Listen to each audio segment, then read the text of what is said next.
Muchísimas gracias, gracias. Estamos aquí con la Sociedad Peruana de Psicoanálisis, que en todos los miércoles, pero hoy día que es jueves, lo que pasa es que ayer fue feriado, nos proporciona el inmenso privilegio de contar con un psicólogo, con un profesional psicoanalista.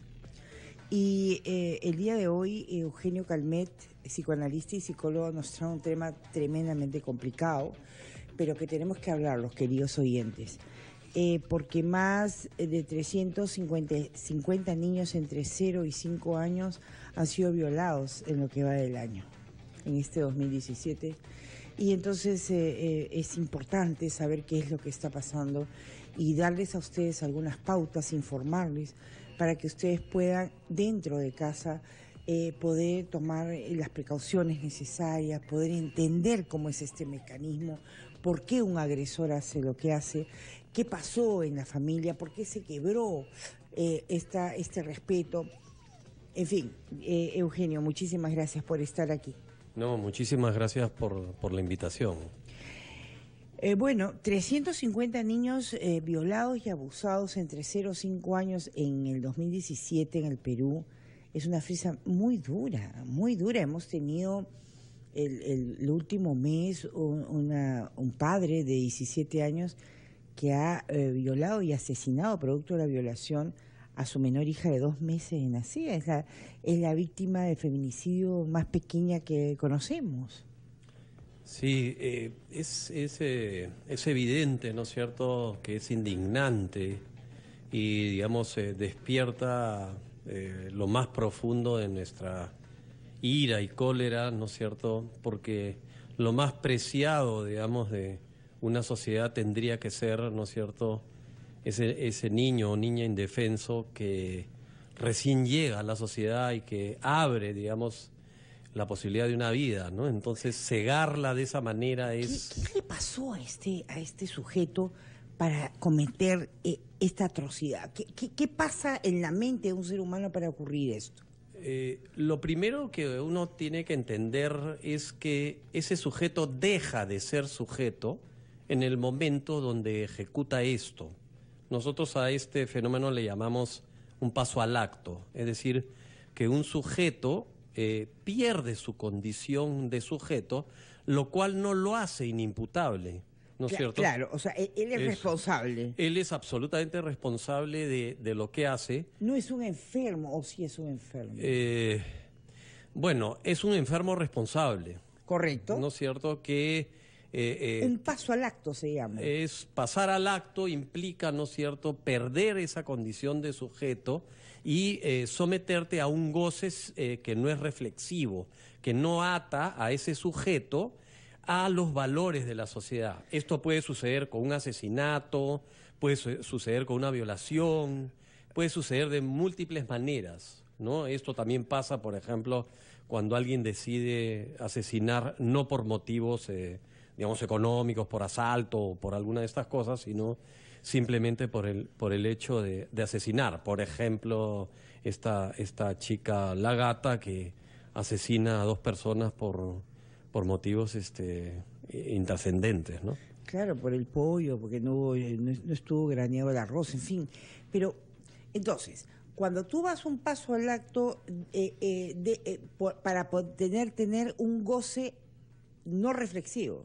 Es un goce evidentemente no reflexivo y sin sujeto. Es una persona que está atrapada, digamos, en esta barbaridad y que no mide, digamos, las consecuencias en el momento, pero que no es que no haya habido antecedentes, digamos, en las fantasías de este sujeto. Este sujeto es responsable y tiene que obviamente pagar las consecuencias. O sea, ¿qué hacemos con la familia de la víctima? En el caso que la víctima sobreviva al ataque, ¿cómo podemos incorporarla a la sociedad? ¿Es posible? ¿No es posible? Es un tema complicadísimo, ¿no? Porque, digamos, en el caso de esta niña hay una complicidad de la madre. Es terrible, pero la madre está, digamos, como tratando de parar la información. Ese es otro caso. Yo me estoy refiriendo al de Caserío de Chota, donde la madre va esa es la de un mes. La de un mes, perdóname. No es la de 2 meses, claro. Pero podemos estar teniendo este tipo de diálogo. ¿Podemos tú y yo confundirnos de caso? Claro. No sé si me entiendes. Estamos Sí. hablando de dos casos, uno de un mes y el otro de 2 meses, ¿no? En el primer caso, la madre pues regresa y encuentra a su hija asesinada, ¿no? En el otro caso, en Huaraz, la niña ha sobrevivido. La niña ha sobrevivido y está siendo sometida a un tratamiento. Así sí. es. Pero ¿cómo puede esa niña puede ser incorporada a la sociedad en el futuro? ¿Cómo podemos hacer? Siempre, digamos, en el psicoanálisis nosotros tenemos la idea que existe la posibilidad de la resiliencia, ¿no? Es decir, que los casos son uno por uno y hay veces es sorprendente cómo el sujeto humano, ¿no es cierto?, esta niña, por ejemplo, que debe ser obviamente retirada de ese núcleo familiar, porque además supongo que también será acusada la madre, ¿no?, si sobrevive. Es evidente que va a tener que ser, digamos, adoptada o puesta en otro núcleo familiar para darle la oportunidad de vivir, Sí, digamos, una vida distinta. Hay ¿no? un grupo de buenas mujeres que están allí sosteniendo a esta niña en forma silenciosa. Sí, claro, y están viendo cómo va su recuperación. Pero el taxista que me escucha, la señora que está en su casa y que algún día quizá un vecino viene tocándole la puerta llorando a su casa y dice: a mi hijo me lo han dañado, de 7 años, de 8 años, y quizá la persona muy cercana a casa, ¿qué aconsejas? Porque después van a venir sus preguntas, queridos oyentes. ¿Qué aconsejas ahí? Bueno, digamos, nosotros dentro del psicoanálisis tenemos la idea que la posibilidad, ¿no es cierto?, de transitar por un tratamiento, digamos, ligado a la práctica analítica, al poder conversar sobre esos hechos traumáticos, nos tiene que dar la posibilidad de poder revertir, digamos, esa situación. Pero yo pienso que este tema, que es un tema que, como tú señalas, ¿no es cierto?, tiene dimensiones de una epidemia, ¿no es cierto?, nos tiene que hacer reflexionar más allá de los actos que se van dando lamentablemente en la ciudad. Claro, porque uno dice: en mi casa no va a pasar, pero puede pasar. O tú puedes ayudar al vecino, ¿correcto? Correcto, y no solamente eso, sino que es curioso, pero en la mayoría de los casos esto procede de gente de adentro de la casa, no de afuera, ¿no? Claro, porque supuestamente quien te debe proteger es quien te daña.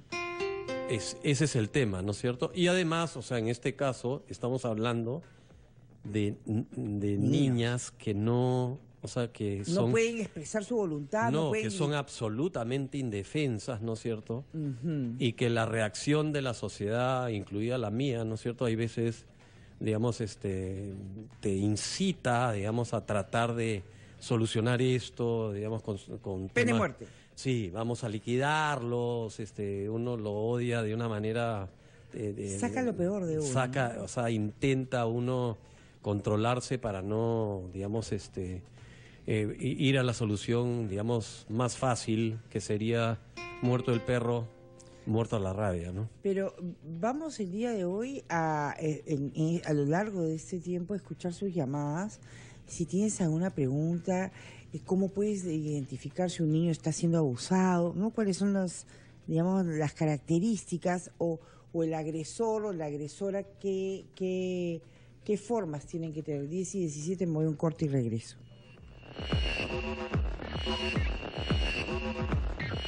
Radio Capital.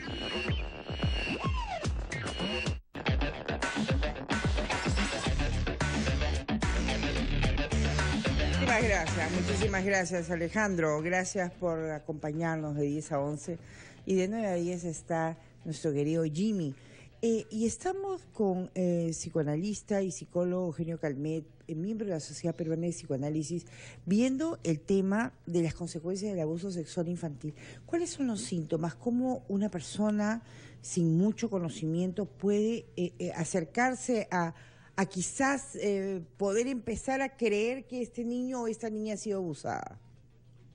Bueno, hay ciertas características, ¿no es cierto?, donde el niño o la niña generalmente, digamos, se calla, ¿no es cierto?, porque es violentado por el pedófilo. El pedófilo generalmente le trabaja la cabeza al niño, digamos, lo va sometiendo progresivamente hasta, digamos, hacerlo callar, hasta opacar su personalidad, hasta que pierdes casi su condición de niño, ¿no? O sea, uno los ve como silentes, mirando, apagados, etcétera, etcétera, ¿no? Y generalmente hay que entender de que el pedófilo no es un sujeto que viene de afuera, ¿no?, sino que es parte de la familia en el 70% de los casos.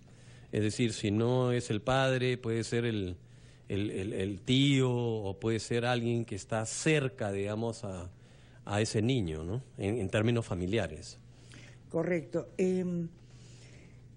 Es un tema complicado para hablarlo, pero yo los invito a todos ustedes al 212-5353 a que nos llamen. No es necesario que me digas tu nombre.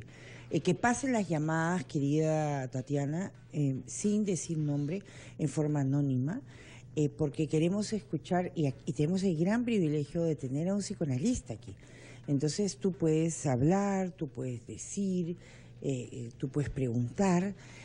Porque ahora, las mamás, ya tenemos llamada. Sí, ¿quién nos llama? Inmediatamente. ¿Perdón? Buenas noches.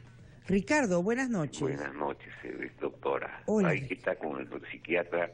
Yo pienso que los pedófilos son personas que han sido abusadas de chicos y entonces por eso practican este salvajismo. Eso es todo, doctora, que le vaya muy bien. Muy bien, Ricardo. Si tenemos llamadas al 212-5353, no necesitas decir tu nombre, porque lo que queremos es un poco acercar este problema y buscar herramientas para que los papis, las mamis, las hermanas, los hermanos puedan estar atentos. El colegio. ¿Cómo poder identificar, digamos, que este niño o esta niña está siendo abusada? No en el colegio, pero está siendo abusada. ¿Cómo un profesor puede darse cuenta? Bueno, digamos, cuando hay cambios abruptos digamos, en cómo ese niño o niña, digamos, se acercan a su tarea, a su labor dentro del colegio, esos cambios abruptos siempre nos deben llamar a tratar de, digamos, indagar acerca de este tema. Me parece que es importantísimo, ¿no es cierto?, la prevención, el tema de lo que es la educación sexual, ¿no es cierto?, para que eso sea explicitado. Es decir, hubieron, no sé si te acuerdas... Yo sé cuidar mi cuerpo. Por ejemplo, fue una campaña magnífica. Magnífica. Muy corta en la consigna, muy puntual y que tenía una eficacia, ¿no? Creo que debe estar por ahí. Nos llama Arturo de San Juan de Miraflores, Eusebia de Villa El Salvador y una querida oyente chorrillana. Arturo, muy buenas noches. Buenas noches, doctor, y buenas noches para el amigo que nos está apoyando. Sí, dígame. Tengo entendido, una pregunta directa para el amigo, el especialista. He podido indagar por internet y tengo noticias de que la sociedad mundial está entrando en una involución, dado que estas conductas se desatan aquí. Las Naciones Unidas hace poco me enteré de una noticia por CNN que está lanzando un auxilio en Centroamérica que aumenta la violencia contra la mujer y la violencia contra el niño en todo aspecto. Entonces Sudamérica está alcanzando también un cenit que antes no se había visto, caso peruano, mire estos casos que pasó con la niña en mes, después de un mes. Por eso la pregunta es directa para el especialista. Dígame. ¿Estamos entrando en un mundo de evolución, como dicen algunos especialistas? Muchas gracias, Arturo, muy gentil. Me hablabas del tema de la masculinización, que los varones no se encuentran.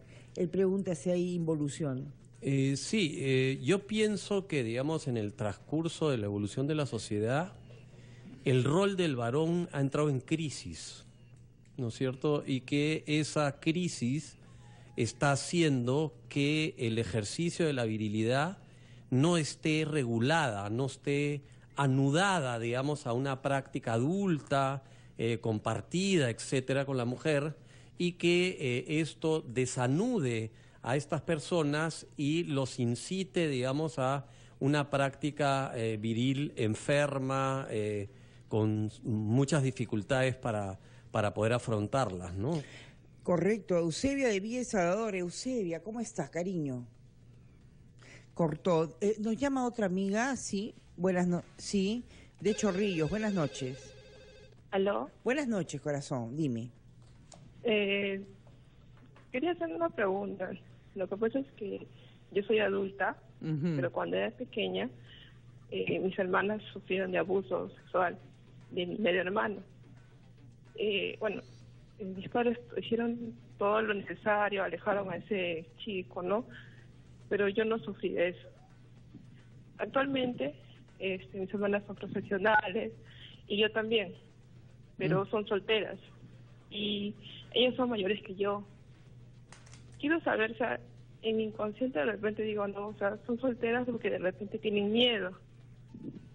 Y yo, pues, si tengo mi pareja y digo, en caso de que yo tenga mis hijos, puede afectar en algo de que, o sea, de que sea difícil no conseguir una relación así estable o sea, tú no sé. Si tú le encuentras una relación al abuso sexual con la soltería. Sí, porque yo creo que es por miedo a una pareja así estable, con una familia, a que pueda suceder eso, ¿no? Por más que ya pasó muchos años, por más que ya sean grandes y profesionales, ¿no?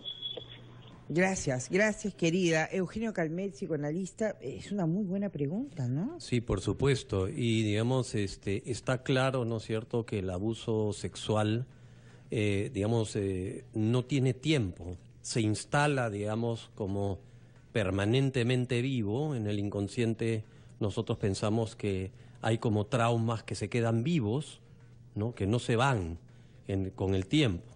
Y esto, ¿no es cierto?, hace que hay veces, digamos, se altere de una manera radical la posibilidad de la construcción de una pareja. Entonces es importantísimo, cuando se transita por una situación así, el buscar ayuda para poder hablar, ¿no es cierto?, de este tema y tratar de construir una relación de pareja, ¿no? Sus llamadas al 212-53-53. Un niño que tiene pesadillas, que quiere que dormir con la luz prendida, ¿son indicios, puede ser?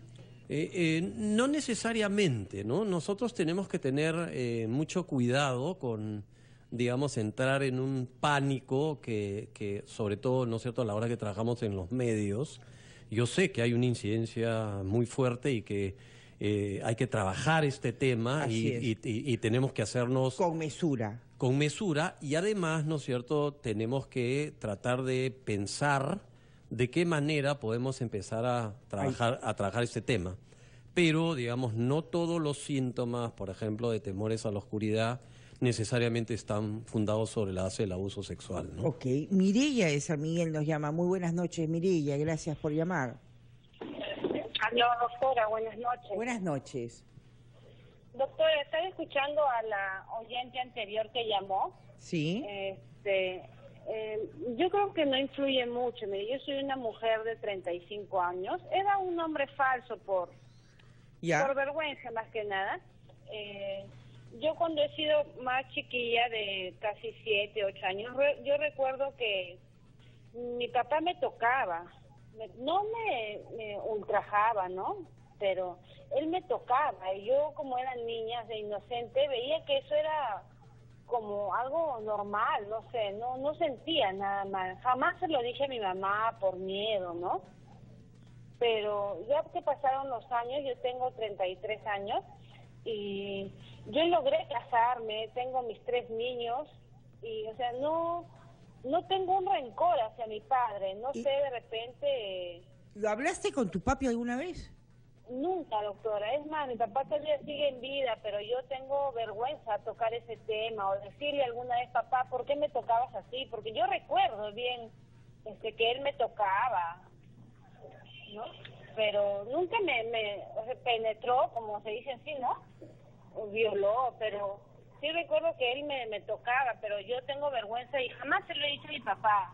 Mi papá todavía está en vida, pero no tengo vergüenza, doctora. Correcto.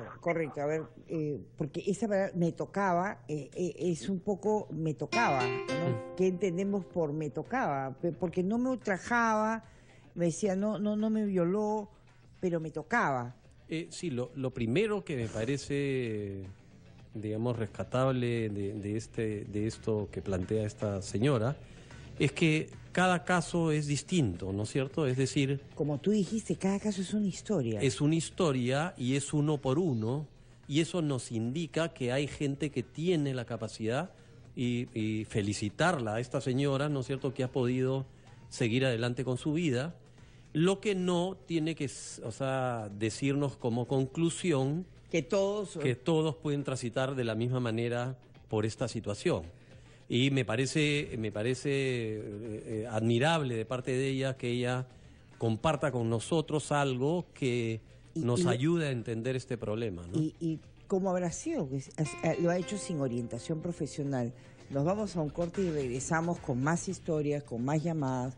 212-5353, si estás en provincia, 0800-24802, la Sociedad Peruana de Psicoanálisis pone a su disposición un profesional para hablar sobre esto, las consecuencias del abuso sexual infantil. Regresamos en un instante.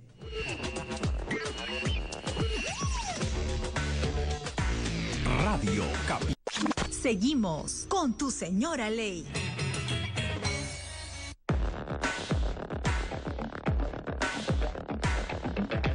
Muchísimas gracias, Alejandro. Y tenemos sobre el tema de las consecuencias de abuso sexual infantil a José de los Olivos y luego a Arturo de San Juan de Lurigancho. José, muy buenas noches. José. Sí, aló. Buenas noches, José. Sí, señorita, buenas noches. Mire, mi opinión con respecto a lo que están conversando, señorita, mire, le voy a decir bien franco, yo nunca he sido mujeriego, ¿ya? Pero yo hablando con otros amigos que son mujeriegos, yo le pregunto a ellos, ¿no? Le digo, ¿cuál es tu primera relación sexual? ¿Y sabe lo que me dice? Me dice, yo tenía unos amigos que eran, ¿cómo se llama? Eran hermanos de papá y mamá. Y estos hermanos, a veces dicen, la persona que están cercana a los tíos, los primos, no, también son los hermanos de sangre, mire. Yo me quedé asombrado, oye, ¿tú estás loco? ¿Qué te pasa? Sí, a veces entre los hermanos tienen su primera relación sexual, entre los hermanos. Y ¿sabe qué, señorita?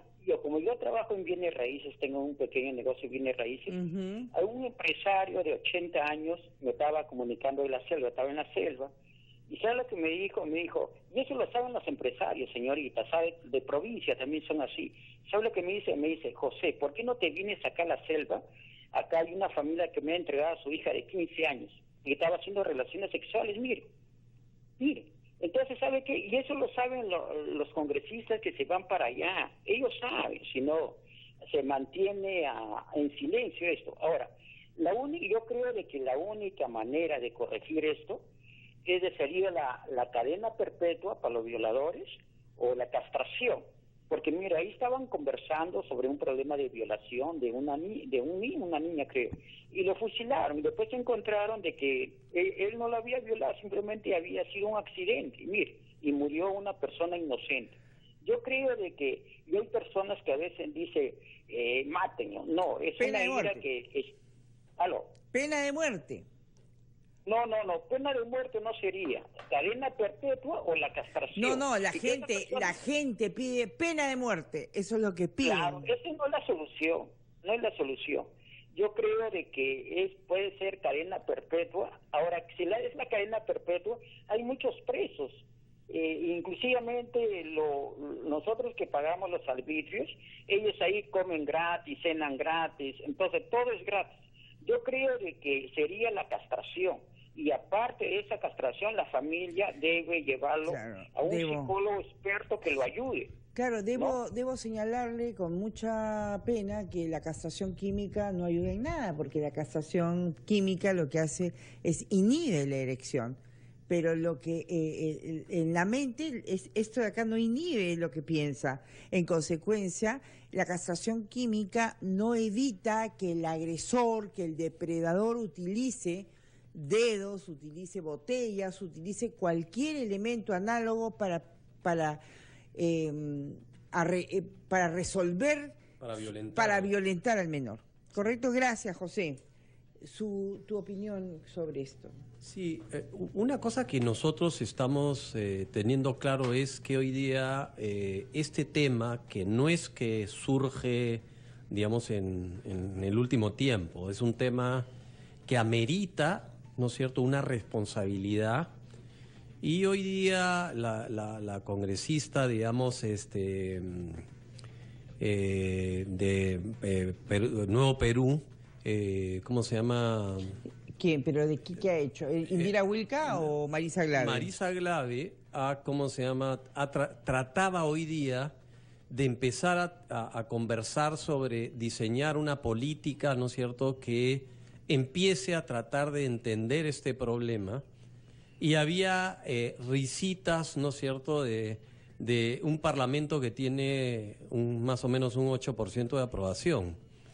Entonces, hasta que nosotros no nos tomemos en serio, digamos, esta situación, no vamos a poder empezar a tratar de pensar qué cosa es lo que podemos hacer, no solamente cuando ya se produjo el tema, sino a tratar de generar, ¿no es cierto?, una cultura que invite a, digamos, un control de esta virilidad, digamos, que no tiene parámetros ni normas. El castigo, aun cuando los abogados y la ley tienen que hacer su parte, ¿no es cierto?, y en esa parte, digamos, hay que, digamos, tratar de sacar el 2x1 o los beneficios penitenciarios. Sí, quitarle todo eso, ¿no? Eso hay que tratarlo de otra manera, o sea, la ley tiene que hacer su parte. Pero eso solo pasa cuando ya se produce el hecho, ¿no? Correcto. Fernando de Villa Salvador nos llama. Fernando, buenas noches. ¿Cómo está usted? Muchas gracias. Buenas noches, doctora. Diga. Mire, disculpe que me salga un poquito del tema, ¿no? Porque yo tengo 2 niñas y me siento tocado por eso también, por ese tema, ¿no? Porque no me gustaría que le pase eso a mis hijas, ¿no? Sí. Mire, yo le cuento un pequeño ejemplo, como se dice. Mire, yo conozco un amigo que se fue preso por violar a una niña, ¿ya? Y ese tipo volvió a salir, ¿entiendes? Salió después, creo, de 10 años, algo así. ¿Y volvió a violar? Y volvió a violar a la misma niña.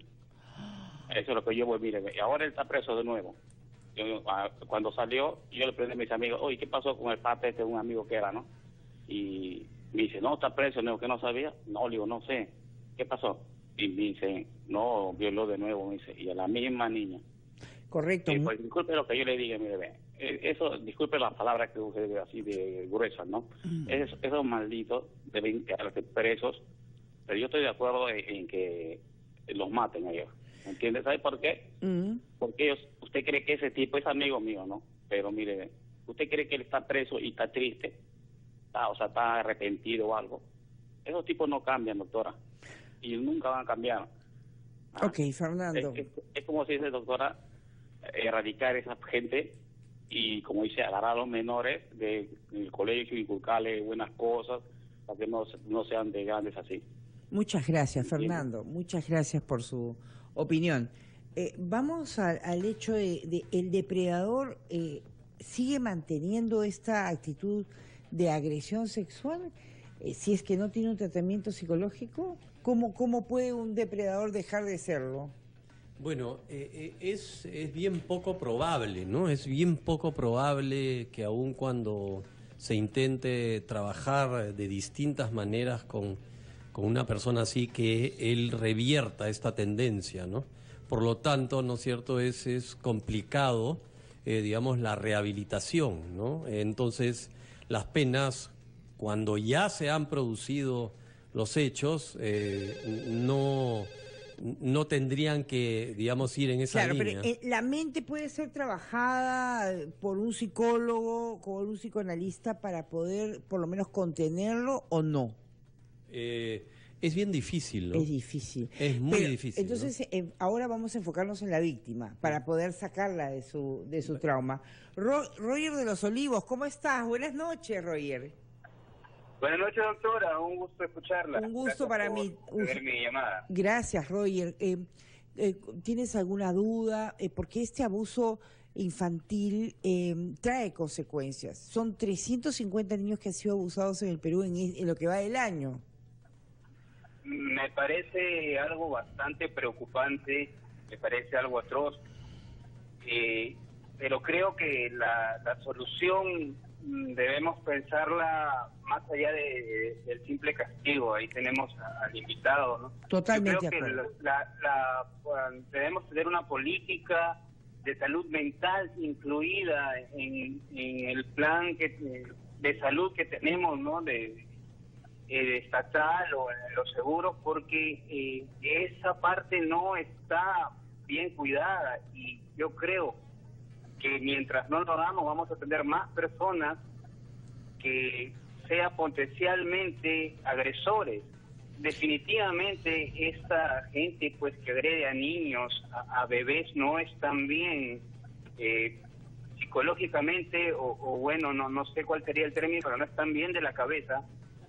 Y nosotros deberíamos preocuparnos por la salud mental de los ciudadanos y de las víctimas. Bueno, de las víctimas posteriormente, pero no debe, yo creo que el objetivo no debe ser tener víctimas ya, ¿no?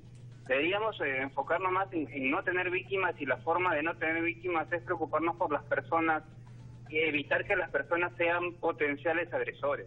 Creo que una política de salud mental es necesaria. Sí, es y de educación también. Indispensable, Roger, lo venimos sosteniendo desde hace muchos años, esta política pública de salud mental embalsada, emposada, creyendo que como que las cosas van a solucionarse de forma casi espontánea. No, señores. El tema está allí y lacera el alma de la patria. 10:46, me voy a un corte y regresamos. Regresamos con más llamadas. Milagros y Jorge nos esperan un instante.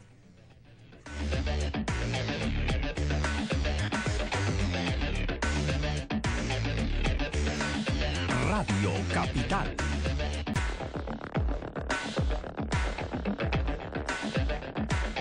Muchísimas gracias, Alejandro. Estamos con Milagros de la Molina, quien opinará o preguntará a este miembro de la Sociedad Peruana de Psicoanálisis, Eugenio Calmet, psicólogo, sobre el tema de las consecuencias del abuso sexual infantil. Milagros, ¿cómo está? Buenas noches. ¿Qué tal? Buenas noches. En verdad, la felicito por este tema y creo que es algo muy importante para la sociedad. Yo solo quería poner mi caso. Sí. Actualmente tengo 38 años y creo que, como bien dicen en el hashtag Perú País de Violadores, no hay necesidad de penetración para que realmente haya una violación a las mujeres acá en el Perú. Yo me crié con un padrastro y bueno, sufrí de tocamientos. Pero ¿qué hay también de esa clase de personas que abren de alguna manera el apetito sexual de un niño, ¿no? No necesariamente, a veces hay hombres con violencia, saben lo que están haciendo. Y eso repercute también en la mente de un niño que después se llega a sentir culpable, que fue mi caso. Y a pesar que era una niña de 6, 7 años, cuando tuve un promedio de 10 a 12 años, también tuve una incidente con otras personas, pero bueno, yo ya tenía un poco más la capacidad de saber lo que está bien y está mal. Y paradójicamente después, con los años, me enteré que mi madre fue abusada por uno de sus tíos. Entonces, esto se vuelve una cadena. ¿En qué momento uno puede romper esto? Entonces, en verdad, por un tema económico, uno puede acudir a un buen psicólogo. En mi caso sucedió así, que me pudo ayudar. Hoy yo soy madre y lo único que puedo indicar es que no dejen a que los hijos vayan a dormir a la casa de los tíos o del amiguito, porque suena bonito, pero en realidad uno nunca sabe dónde puede estar el demonio o el monstruo en la casa, ¿no? Y a veces uno es inocente y no sabe lo que está haciendo, pero hay muchas personas malas, lamentablemente, dentro de nuestro mismo círculo. Eso era todo lo que quería compartir. Un testimonio muy importante, Milagros, te agradezco muchísimo la intervención. Es importantísimo, ¿no?, un testimonio como este, porque queda claro que, digamos, no tiene que solamente mirar uno las violaciones, sino que los efectos del tocamiento también, ¿no es cierto?, afectan, digamos, se han pasado, ella relata que tiene hoy día 38 años, y esto es lo que comentábamos al principio del programa, ¿no?, cómo es que eso queda vivo en la memoria del sujeto, ¿no?, es decir, que no se va, que hay algo ahí del orden del dolor en su relato, que dice, que habla de esta situación. Y además, cómo se convirtió esto, ¿no es cierto?, en el relato de ella en un tema transgeneracional. O sea, su mamá también fue tocada, ella también. Por su tío. Y ella tiene ese pánico de que los hijos, por una cuestión simplemente de transgeneracional, sean abusados también. Pero no solamente el pánico, sino además está siendo cuidadosa, cosa que yo aprecio mucho, que ella está tratando de hacer cosas. Y de cortar esa secuencia, ¿no es cierto? Nos llama Jorge de Miraflores, José Luis de San Juan de Miraflores. José Luis, ¿cómo está? Buenas noches. Buenas noches, doctora. Mire, un favor, yo me voy a poner en la vereda del frente, ¿no? ¿Ya? O sea, en el sentido de que ¿qué se hace con las personas que son calumniadas sobre abuso y luego se sabe la verdad? O sea, después de todo el daño que hemos pasado, tanto en el trabajo como yo ir, porque yo fui la persona acusada, tuve que ir al colegio de mi hija, de mi niña, a contarle toda la verdad, lo que me estaba pasando a la directora, al colegio de mi hijo, igual. Y luego la señorita que me había calumniado con su madre, a la final tuvo su hijo con un mototaxista con la que yo declaré en la fiscalía, con la que la niña se para escapando. Y ahora mi abogado lo único que me dice es que, bueno, con todo lo que ha pasado, de que espere nada más, que esto se va a archivar. O sea, pero ¿cómo he quedado yo? O sea, por tener que ir a contar todo esto, lo que me estaba pasando en mi trabajo. Lamentamos muchísimo esta calumnia que ha cernido sobre ti, un infortunio, José Luis. Yo la verdad que lo lamento muchísimo. Debe ser terrible, porque cuando a ti te acusan de algo, y por eso es el tema de la pena de muerte, entra en una situación de... porque imagínate que hubiera la pena de muerte de este hombre a José Luis y lo hubieran acusado y después se descubre que no es él, que el mototaxista era el que violaba, ¿no? Claro, esta es una excepción, ¿no es cierto?, que es lamentable y que evidentemente puede suceder. Pero ahí está, ¿no es cierto?, la acción justamente de la justicia para investigar estas situaciones, pero eso no niega, ¿no es cierto?, la alta incidencia de la violencia sexual contra los niños y las mujeres. Eso es cierto. En este caso, lamentablemente... José Luis es consciente, pero dice, ¿pero qué de mi caso? Sí, claro, es una lástima, ¿no? Pero eso no anula la realidad, ¿no? Así es. Sofía de San Martín de Porres, buenas noches, Sofía. Buenas noches, ¿cómo está, doctora? Mire, la verdad, yo con este tema es un tema muy importante, en la cual yo sí estoy de acuerdo y enfatizo lo que usted en un momento dice, la pena de muerte. Justamente como dice el psicólogo, la justicia está tan, pero tan mal en este país, como llamó hace un momento el caballero, que muchas veces culpan a una persona que totalmente inocente es, mientras que el culpable está libre. Nada hacen por ella.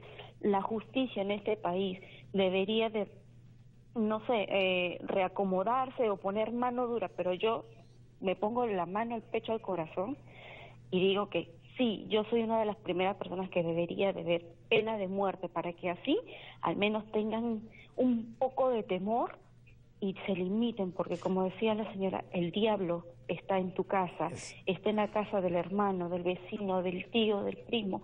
Uno ya no sabe ni con quién podemos dejar nuestros hijos, ni siquiera con sus propios padres. Recién hemos tenido una noticia en Huánuco, creo, una bebé de 2 meses de nacida, doctora, 2 meses de nacida, ¿en dónde se ha visto? Eso se viene tratando, y para consuelo de la ciudadanía, soy testigo de excepción del grupo de mujeres que está apoyando a esta niña. Hay un grupo de mujeres en forma anónima que están apoyando. Gracias, Sofía. Será otro tema, el tema de la pena de muerte. Apúntalo, por favor, Tatiana. Javier de San Juan de Miraflores. Buenas noches, Javier. ¿Cómo está? Buenas noches, doctora. ¿Cómo le va? Dígame. Mire, es un tema muy complicado, muy difícil, ¿no? Las consecuencias, ¿no? Bueno, emocionalmente para el niño o la persona abusada es muy difícil. A Dios gracias, mi familia nadie ha pasado por eso. No puedo hablar con la demencia moral ni emocional de las personas que han pasado eso, ¿no? Porque yo no estoy de acuerdo con la pena de muerte porque no existe un sistema judicial medianamente decente para decir tú eres culpable o no. Correcto, hay muchas. Antes de pensar en la pena de muerte hay que hacer la reforma del Estado y después el Poder Judicial para jugar correctamente. Política de salud mental, ejército. Claro, exactamente, vamos a la prevención. ¿Sabes lo que necesitamos? Ejército de psicólogos. Claro. Eso necesitamos ejército de psicólogos. En quechua hablantes también, que puedan hablar en la lengua quechua para poder hacer trabajo en todas las zonas. Y necesitamos psicólogos que hablen chipío. Necesitamos psicólogos que hablen aymara. Necesitamos ejército de psicólogos. Gracias, querido Javier. Melisa de Surco tiene un segundo. Melisa, ¿cómo está? Buenas noches. Nos queda ya poquito del programa. Dígame. Hola, buenas noches. Bueno, mi comentario era apoyando a la llamada anterior de la persona que ha sido acusada de un abuso infantil siendo esta persona inocente. No, es verdad que se habla del maltrato al niño, lo que se ha puesto de moda el maltrato a la mujer, pero ¿qué hay de ese abuso psicológico que cometen contra una persona que es inocente?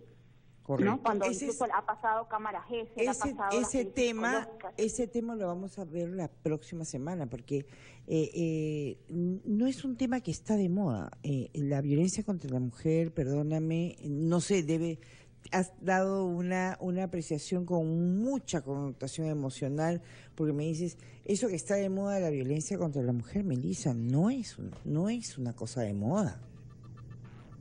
Lo digo porque, por ejemplo, esta persona que ha sido agredida el día de Halloween, ¿no? No creo que haya sido la primera vez que la persona le levante la mano. Si ya permitimos una sola falta de respeto, ya sea verbal o física, ¿no? Y apoyamos a nuestro agresor, ¿no? ¿Cómo es posible que permitan una sola? ¿Por qué esperar a que se cometan 2, 3 veces? ¿No? Entonces yo más bien, siendo mujer, yo como mujer diría, pues, la culpable soy yo por permitirlo, porque yo no debería permitir ni siquiera que me levanten la voz. Sí, claro. Solamente al hecho ese yo ya saldría corriendo. Claro, tú, Melisa, pero hay mujeres que no lo hacen teniendo la puerta abierta y eso se establece una codependencia. ¿Me entiendes? No, exactamente. No. Entonces, cuando llegan a...